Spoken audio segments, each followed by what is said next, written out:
Remix culture, the ready-mades of Marcel Duchamp, and the appropriation of everything from print ads to commercial packaging and cartoons prevalent in pop art provides the historical backbone of new media, while contemporary new media strategies are influenced by remix culture, which includes the use of sound samples from popular music edited into new works of hip-hop, dub, electronica, and contemporary dance music.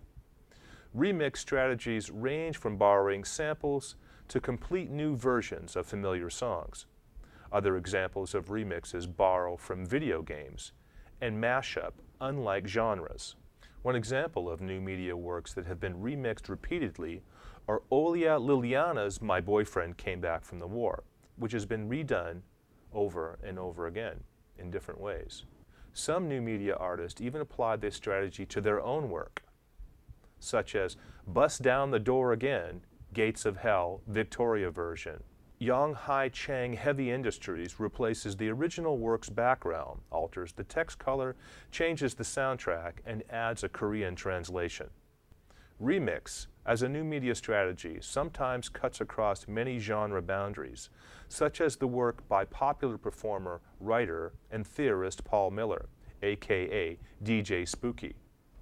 DJ Spooky's Rebirth of a Nation in 2002 was a series of 5 performances where Miller remixed D.W. Griffith's decidedly racist film. Miller uses contemporary sampling, sound layering, and remixing techniques to assemble an alternative soundtrack. One of the criticisms of early new media-based artists was the tendency to ignore or not be aware of historical antecedents that preceded their generation of artists. New media art has roots in pop, Dada, and other movements. Some new media artists are aware of history and have made a point of including it in their work, reworking and reinterpreting works from the 1960s and 70s in light of new technologies and cultural developments, such as MTAA's software program that updates and reintroduces Ankawara's conceptual date paintings in Ankawara Update 2001. Other examples of contemporary new media artists updating historical artworks include Wolfgang Steele's webcam redux of Andy Warhol's 8-hour-long film Empire, starring the Empire State Building, and John Simon's Every Icon.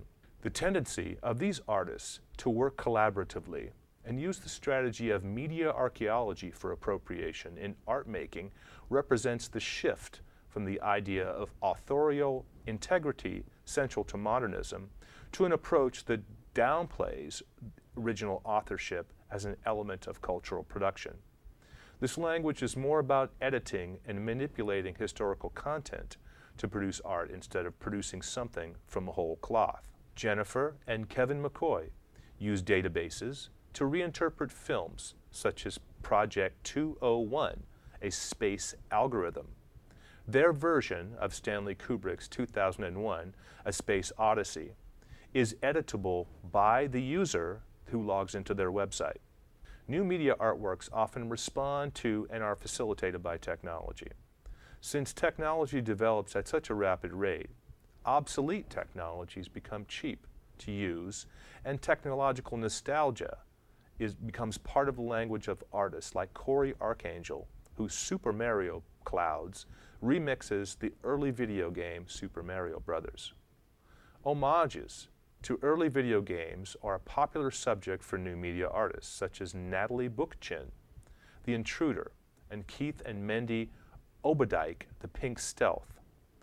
Alexei Shulgin's strategy is hardware-based and uses obsolete PCs to perform classic pop songs. The tendency to use clunky, crude, and obsolete technologies contrasts with the clean lines of contemporary technology often used in new media and is sometimes characterized as dirt style.